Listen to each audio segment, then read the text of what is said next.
المكملات الغذائية في علاج الأمراض المناعية أصبح ترند دلوقتي، وبقى في ناس كتيرة قوي بتطلع تقول إن المكمل الغذائي الفلاني ده مهم جدا، والمكمل الغذائي العلاني ده مفيش أحسن منه، وهكذا.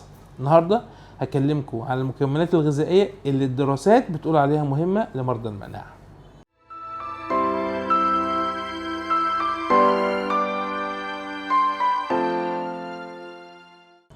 أهلا وسهلا بكم في دمتم سالمين.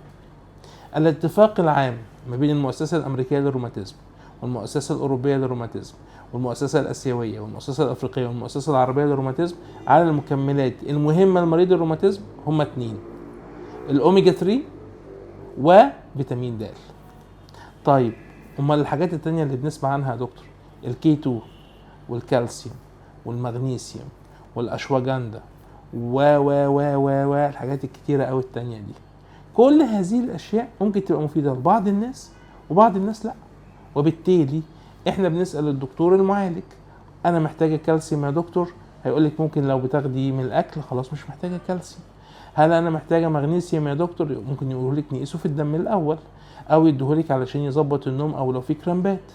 ممكن يا دكتور استخدم الاشواجندا او كل الحاجات دي مفيش مانع انك تستخدمها، بس معلش ما تزعلوش من اللي هقوله ده.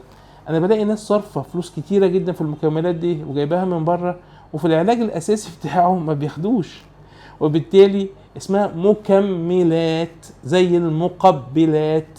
يعني لازم الواحد ياكل الوجبه الرئيسيه، مش يعتمد بس على المقبلات او المكملات، يعتمد على الدواء الاساسي ومعاه شويه مكملات.